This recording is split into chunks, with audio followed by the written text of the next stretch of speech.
आज जिस मूवी की मैं एक्सप्लेनेशन देने जा रहा हूँ उसे देखकर सस्पेंस के साथ साथ आपके रोंगटे भी खड़े हो जाएंगे। तो गाइस, इस मूवी में दो बेस्ट फ्रेंड्स को फोकस किया गया है, जिनमें से एक का नाम बैकी और दूसरी का नाम हंटर होता है। बैकी जो कि अपने हस्बैंड से बिछड़ जाने के बाद पूरी तरह मेंटली स्ट्रेस का शिकार होती है, तो वहां पर हंटर अपनी फ्रेंड को सुकून देने के लिए उसे एक ऐसी जगह पर ले जाती है जहां पर जाके दोनों बेस्ट फ्रेंड बुरी तरह मुसीबत में फंस जाती हैं।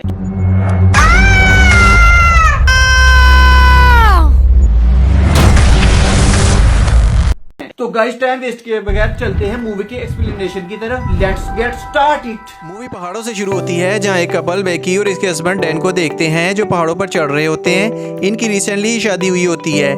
दोनों अपनी जिंदगी में बहुत ज्यादा खुश थे। इनको पहाड़ों पर चढ़ने का बहुत शौक था। ये कह लें कि इनमें एक जुनून था।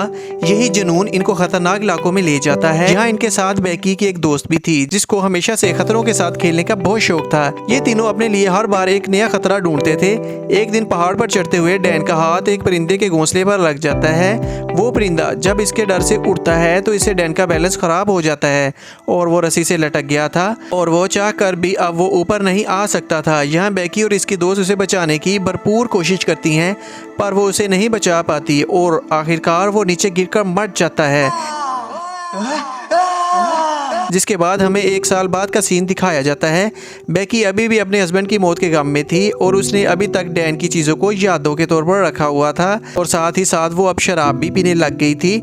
इस वजह से इसकी ज़िंदगी अब पूरी तरह ख़राब हो चुकी थी। बैकी के फादर अपनी बेटी की ऐसी हालत देखकर काफ़ी ज़्यादा परेशान थे।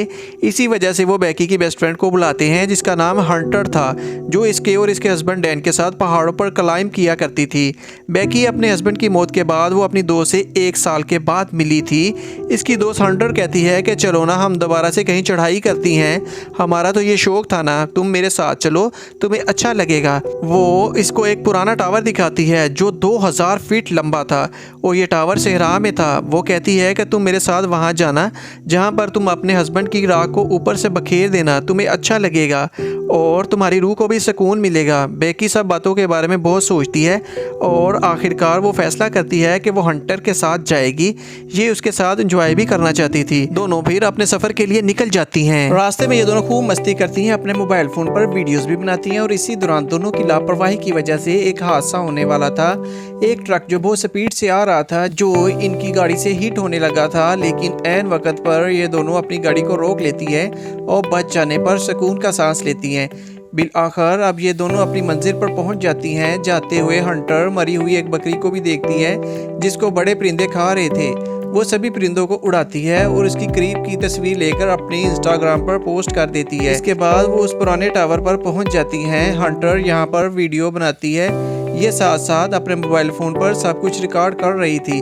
पहले तो बैकी को टावर की ऊंचाई देखकर बहुत डर लगता है। बैकी की हालत देखकर ऐसा लग रहा था कि वो बहुत डरी हुई है। तो हंटर उसे कहती है कि ओह कम ऑन यार, डरने की क्या ज़रूरत है, हम कर लेंगे। वो अपने आप को रस्सी से बांधती है और बैकी को भी, और फिर ये ऊपर चढ़ना शुरू कर देती हैं। लेकिन बैकी ऊपर चढ़ते हुए डर महसूस कर रही थी। पुराने जंग लगे टावर और इसकी सीढ़ी की आवाज़ से बैकी का हौसला ही ना हो रहा था कि वो इस टावर की आखिरी ऊंचाई तक जाए। लेकिन वो हंटर को देख देख कर उसके पीछे ऊपर चढ़ती रहती है। काफ़ी ज़्यादा ऊपर चढ़ने पर हंटर उसको बताती है कि हम आधे टावर पर चढ़ चुके हैं, यानी कि उन्होंने 1000 फीट को अबूर कर लिया था। लेकिन बैकी डर के मारे नीचे की तरफ नहीं देखती है। यहाँ पर हवा भी बहुत तेज चल रही थी क्योंकि ये बहुत ज़्यादा ऊंचाई पर थी और उन्होंने एक सीढ़ी को भी पकड़ लिया था। हंटर कहती है बस थोड़ा सा दूर, हम जल्द ही अपनी मंजिल तक पहुंच जाएंगे। पर बैकी जब नीचे देखती है कि वो इतना ऊपर आ गई है, उसको मजीद डर लगने लग गया था। इस दौरान हंटर सीढ़ी को हिलाकर उसके साथ मजाक भी करती है जिससे वो बहुत ज्यादा डर जाती है। मगर आहिस्ता आहिस्ता इतने ऊंचे टावर पर ये दोनों चढ़ गई थी। लेकिन इसी दौरान इस टावर की सीढ़ी का एक जंग आलूद पेच निकल जाता है जो इन्हें नहीं पता चलता है क्योंकि ये तो अपनी खुशी मनाने में लगी हुई थी। हंटर अपना ड्रोन कैमरा निकालती है और सब कुछ वीडियो में रिकॉर्ड करती है। बैकी भी अपने दोस्त के साथ बहुत खुश थी पर हंटर यहाँ पर नहीं रुकती। वो टावर पर लटक जाती है और बेकी से कहती है कि मेरी तस्वीर बनाओ और साथ ही साथ वो बेकी को भी ऐसा करने को कहती है। उसे डर तो लग रहा था पर अपने डर पर काबू पाते हुए वो हंटर की बात मान लेती है और लटक जाती है। लटक कर वो भी तस्वीर बनाती है, जिसके बाद हंटर उसको गले लगा लेती है। यहाँ पर बेकी अपने हस्बैंड की राख को हवा में उड़ा देती है। अब बेकी को कुछ सुकून मिला था और दोनों अब बातों बातों में डैन को याद करने लगती हैं। जब सब कुछ खत्म हो गया तो ये अब दोनों वापस जाने का फैसला करती हैं और ये दोनों अपना सारा सामान पैक करती हैं।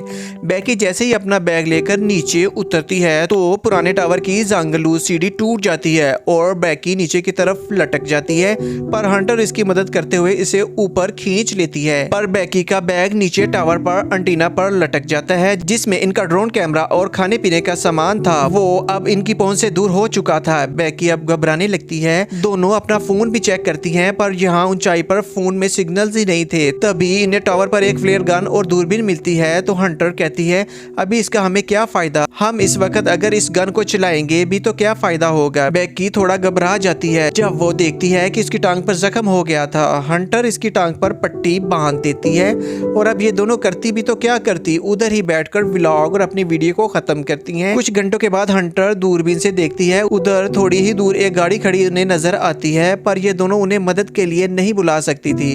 तभी हंटर अपना फोन चेक करती है। जो पोस्ट उसने मरी हुई बकरी की थोड़ी देर पहले की थी उस पर लोगों के लाइक्स एंड कमेंट्स थे, मतलब इस वक्त जमीन पर सिग्नल्स थे।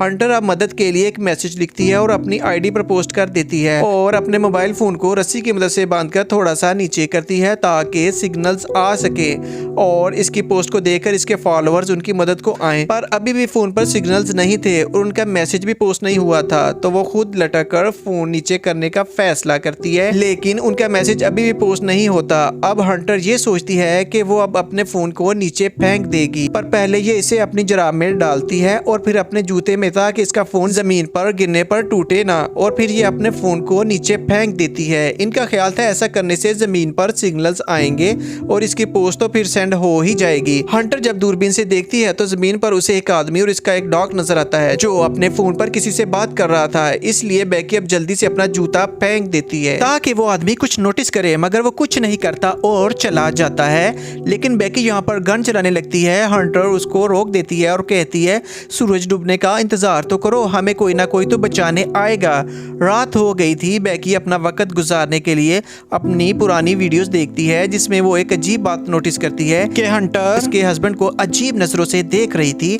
लेकिन तभी हंटर उसको फ्लेयर गन चलाने का बोलती है, साथ ही वो अपने फोन की लाइट को चलाकर इधर उधर करने लगती है। तभी उन्हें वो आदमी देख लेता है, मगर वो उनकी मदद नहीं करता क्योंकि वो उन्हें साफ नजर नहीं आ रही थी। जाहिर सी बात है वो इतनी ऊंचाई पर जो थी, उल्टा वो आदमी उन्हीं की गाड़ी चुराकर भाग जाता है। अब यहाँ पर वो रात को सोने की कोशिश करती है। हंटर नीचे गिरने वाली थी पर बेकी उसको बचा लेती है। तभी वो इसकी टांग पर बना हुआ एक टैटू देखती है जिस पर 143 लिखा हुआ था और यहाँ पर बेकी को याद आता है कि वो जब भी अपने हस्बैंड डैन को आई लव यू बोलती थी वो जवाब में उसको 143 बोलता था। यहाँ पर बेकी को ये बात पता चल गई थी कि उसके हस्बैंड और इसकी दोस्त का आपस में कोई रिश्ता था और अब हंटर के पास भी और कोई दूसरा रास्ता नहीं था। वो बेकी को अपने और इसके हस्बैंड के बारे में सब कुछ बता देती है। बेकी ये सब सुनकर बहुत शॉक्ड हो जाती है। हंटर उसे माफी मांगती है, लेकिन उसी दौरान बेकी अपने बैग को देख रही थी जिसमें उसका ड्रोन और पानी भी था। हंटर कहती है कि मैं जाऊंगी इधर और तुम्हारा बैग लेकर आऊंगी। अब वो टावर के चारों साइड पर एक हुक डालती है और रस्सी से खुद को बांधकर लटक कर बैग लेने जाती है, पर अभी वो बैग तक नहीं पहुंच पाई थी। अब हंटर चूंकि शुरू से ही न डर थी,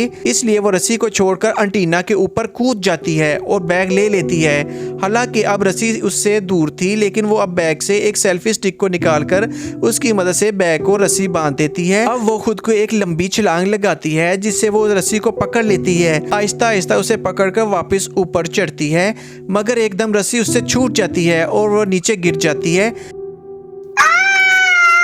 बेकी ये देखकर रोने लगती है, पर जब वो थोड़ा सा नीचे की तरफ देखती है तो हंटर लटकी हुई थी, मतलब वो अभी भी जिंदा थी, मगर अब उसके हाथ जख्मी हो गए थे। अब वो खुद से ऊपर नहीं आ सकती थी। बेकी अपनी पूरी ताकत लगाती है इसको ऊपर खींचने में। आखिरकार उसने अपनी दोस्त को बचा लिया था और वो बैग से पानी निकाल कर पीती है, जिसके बाद वो एक नोट लिखते हैं और उसको ड्रोन पर लगाकर उड़ा देते हैं, मगर बदकिस्मती से वो थोड़ा सा आगे जाता है, इसकी बैटरी खत्म हो जाती है, जिस वजह से इन्हें ड्रोन को वापस बुलाना पड़ता है। अब चूंकि रात हो गई थी, बेकी रात को देखती है कि उसकी दोस्त हंटर नीचे गिरकर मर चुकी है और इसकी नाश को परिंदे नोच नोच कर खा रहे हैं। पर जैसे ही वो जागती है तो उससे पता चलता है कि ये तो सिर्फ एक ख्वाब था। टावर के ऊपर चलती हुई लाइट को देखती है, तभी उसको आइडिया आता है कि वो ऊपर जाकर ड्रोन की बैटरी को चार्ज करेगी। तभी अगली सुबह ये ऐसा ही करते हैं। बेकी ऊपर जाकर ड्रोन को चार्ज करती है और वो इस वक्त तक लटकी रहती है जब तक ड्रोन चार्ज नहीं हो जाता, जिसके बाद वो नीचे आती है।